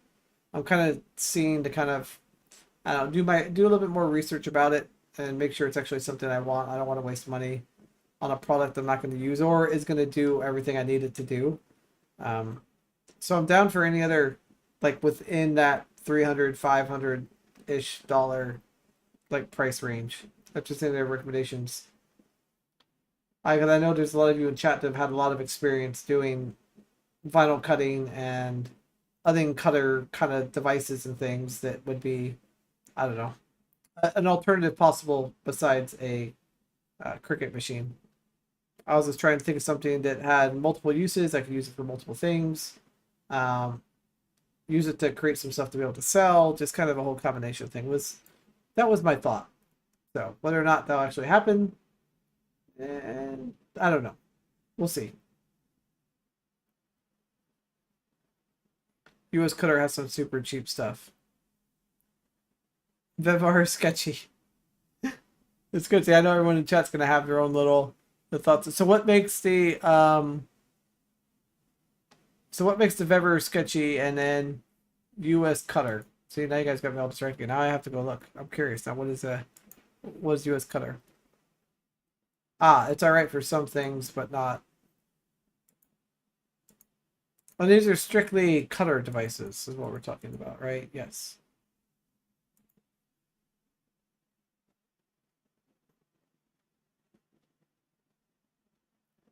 Okay, so these are like basically large.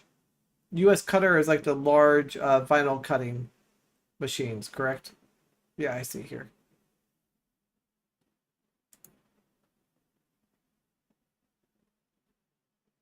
They're a distributor for Chinese goods. Oh, okay. So, wait, a US Cutter is, or are we talking about Vevmore is? Okay. Oh, it's actually not This is a 34-inch cutter, and it's not as bad as a price as I was thinking it was going to be. Standard blade holder. You started with a... Okay. See, the problem is I get something like this, then I'm going to want, like, to print something like that. I'm going to want something to print on that can print that then. It's one thing to have the cutter, but then I'm going to want the device to actually print it, and that's going to be where it's going to get... I know the printers, or that's where it gets expensive. But starting out with this is a good way to start. Especially to be able to get that that size. They have smaller ones too. Alright. Well, I'll have to maybe go down this rabbit hole another time and chat with you guys and figure out where's the best way to have let's get Ryan started in cutting vinyl and stuff. Oh, okay. I see. Vever will pretty much put their name on anything a business might use. Got it. So they're kind of like the Harbor Freight brand. They're like, oh, here, you guys make a business product that does that? Well, here it is. So basically put their name on it. I see what you mean. Yeah, you see, they have a 34-inch model for a few dollars less, but that's really, yeah. Not compatible with Mac. Dun, dun, dun. Well, it's a good thing I'm not a Mac person. So it's okay. I'll think I'll survive. Interesting. Well, I mean, 34 inches, that's way bigger than anything I'd ever probably be cutting. I probably won't even do anything that big. I could probably go down to something down like 28 inches, but I mean, the difference in price in between this and that is not that too bad. Interesting. Signs, banners, and decals. I guess you can kind of pretty much cut out anything with it. I think most of it's a color like this is all going to be mainly used for signage, right? And obviously, the printer is what's going to get you the full color prints and whatnot. And that's where I have no idea about printing stuff. That probably gets crazy expensive. But like I said, if I'm able to get it to cut out stuff, that'd be awesome.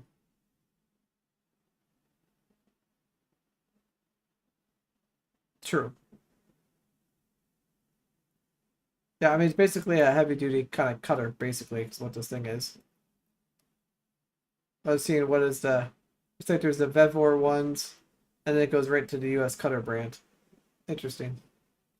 But could the US Cutter, could it do embossing at all, or is it pretty much just cutting?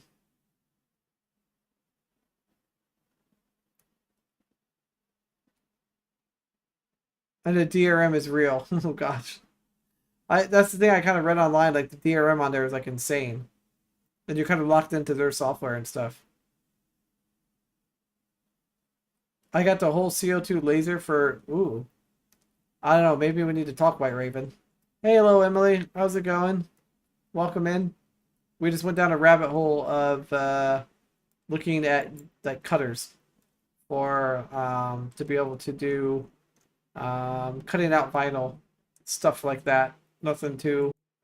I guess I wasn't even sharing my screen, but basically looking at cutting machines that can cut out vinyl and whatnot.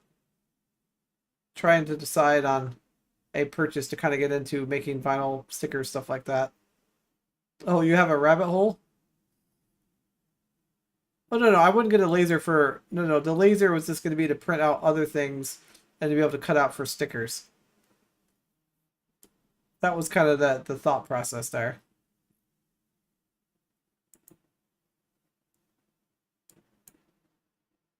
It looks like it can go all the way down to... Oh, that's not really bad at all. 14 inches without stand. Because obviously I would need a stand. That's not so bad. No. I know. I'm just saying, if I had a choice of something, a product that could cut out and make vinyl, or a product that could use the laser cut out acrylic and other things, I think I'd have more fun with cutting out things with a laser. But at the same time, I think I'm actually going to get more benefit using I guess, a vinyl printer and making vinyl. I feel like it's gonna have a chance of doing more things on the side. The whole thing I was thinking to get like a laser printer to do full color and like a Cricut machine that could then cut out like do full color stickers and then like cut it out using the cutter. That was my whole thought process, was to start with like selling stickers and putting that together and then eventually doing um you know, basically big huge vinyl signs.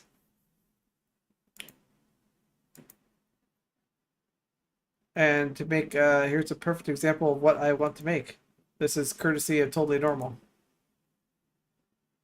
So there you go. Do not leave any flyers, coupons, cards, links, or originals, folks. Do not block doorway. Oh wait, I don't even share my screen, and I'm laughing about this, and I even shared it with you. There you go. That's perfect. That's something I need to be able to make. See, that to me has a little bit more entertainment value. So, yeah, that's something that we need to have. So thank you, Totally Normal, for sharing that. All right, let's see what's going on with you, Emily. I know you went down a rabbit hole here. Um, yeah, lasers. Ugh, dude, don't even get me started on lasers, White Raven. I want a laser so bad just to be able to, cut out acrylic and be able to build, like cases out of acrylic would be so much fun. Anyways, Pillsbury M5 error codes and a typical crap deal with a jerk DME. I covered my ICS lights with purple duct tape. Oh, awesome. So the M5, are you talking about the ones that like where you're in the vehicle and you're getting the error codes? Emily, is that what you're talking about? And how's the duct tape working? Thank you, Dustin. I had a good time doing the making that. It's always good to have a fun little transition. I may have delivered phone books at one point in time. Nice. Got it. You're still dealing with that issue. Have you did you try reaching out to the, I know that came up in Dan's live stream, I think last week, about that reaching out to the Permobile rep in your area, but I'm sure you probably already have and done all that stuff, and you're just being the DMEs being dumb, which is obviously 99% the case. Oh, and speaking of that, my DME wheelchair situation.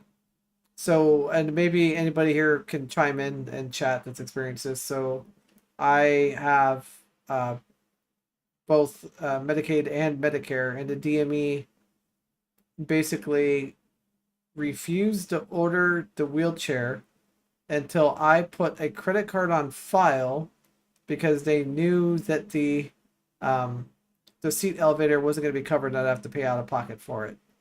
But I'm like, well, did you build them yet? No. We just know it's going to be denied.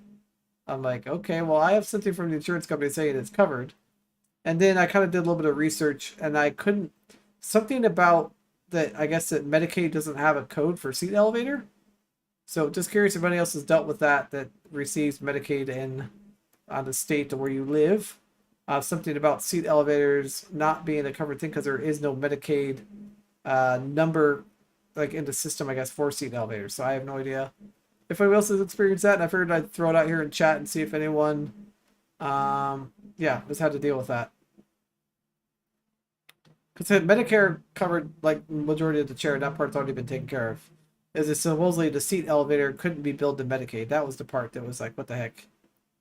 Because 7 years ago or 6 years ago with this chair, it was covered. It wasn't a problem, but now all of a sudden now it's a problem. So I'm like, was it a DME or what's going on? The first page on out phone books is a lawyer. Oh, the first page in our phone books is a lawyer. I think somebody makes like somebody should make a phone book. I think a phone book would be specifically for people with disabilities in your local area. Like, here's the people to call if you have issues. I think that'd be pretty awesome. FYI, the new gyros are what's being shipped on the F3 chairs now, and they're phasing out old ones. PG chairs are fixed transit bus areas. That's a power cycle. Interesting. So, okay. The new... So, I thought they were shipping out... I thought they were going to ship out the old ones to fix that. So am I hearing that we need to maybe start like hitting up eBay and start hoarding gyros as they pop onto They pop onto eBay. My DME's even refused to replace the promo warranty covered Connect Malter. Oh man. Hey, Riot. See, elevator has never been covered, nor is ever any lighting system. Interesting. Yeah, I know that the lighting system wasn't, but I thought that the seat thing wasn't that something that Promobile was doing. Like, if you got the seat elevator, they're including the lights. Was that something they were doing at one point in time, or no? It's been a long time. And you can still file with Medicare. That's good to know, Dustin. I was unaware of that. The new arrow throw arrows when moving transbus. My guy said they're not replacing them with old ones anymore. Oh man. Well, maybe it's time to start hitting up eBay and start buying them up, because that's going to be a problem. Because I think so many people are going to end up running into that on, on transit. Because there's so many people that take transit or have their chairs on left on in the vehicle. I know sometimes I leave my chair on inside the vehicle and end up having, yeah, 4 power functions, free lights. Yeah. Interesting. So besides those errors, the new ones work a lot better though. Well, that's true. But it still sucks that you gotta like have to go through that whole process though. Like it shouldn't be like that at all. Oh, they don't okay, that's always been a problem I feel like when you try to turn with a Promobile, is that your speed would get really restricted.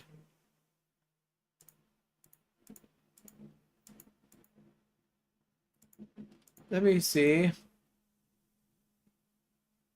There is not a single Promobile. Yeah.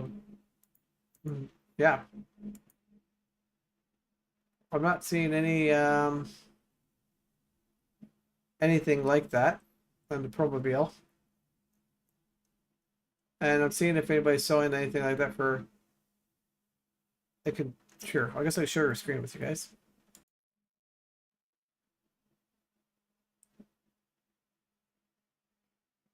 Yeah, it's gonna suck. Yeah, I agree. It's totally gonna suck. I have an OG F3 driver on my M5. It's been difficult to get repaired. Oh man. Well, hopefully it'll get better. So, let's see. What do we have that's a really good deal on Promo right now? If anybody looking for a replacement joystick, I've actually purchased this exact thing off of Southwest Medical. I had to dig through, like, there's one of the quickie chairs you can buy from. They actually sell this part. It was like 65 bucks, and it's super easy to get in and replace. I've had to replace mine a couple times. That's not bad. Here's the gimbal and the boot. 54. Wait, was it pre-owned? That was pre-owned. Was this one new?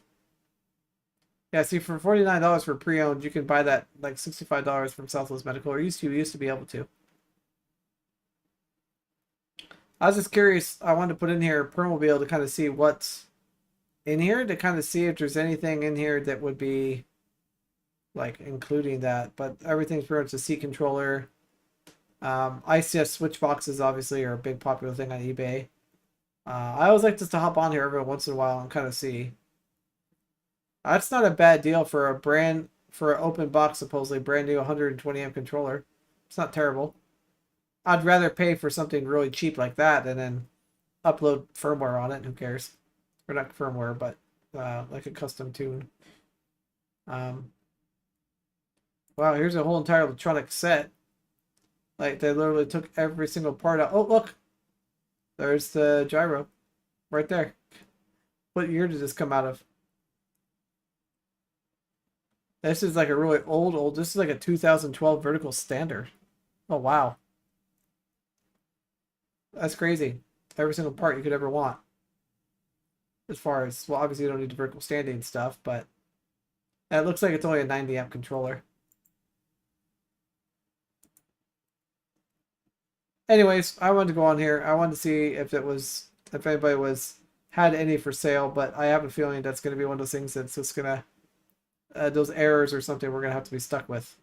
Unfortunately, it really sucks that they have a product out there that's throwing errors. Um, you notified your DB this is your last promobile. And I just ordered mine. You have me worried now. It's gonna be throwing that error all the time. Oh well. At least it'll be, I don't know. I'll just have to constantly be rebooting it, I guess. Super annoying. Well, I think we're gonna end up finish up your stream. It's 8:30. It's that magical time window you guys know. Got that hard stop at 8:30. But yeah, it was a lot of fun, and I know we didn't really get into Illustrator.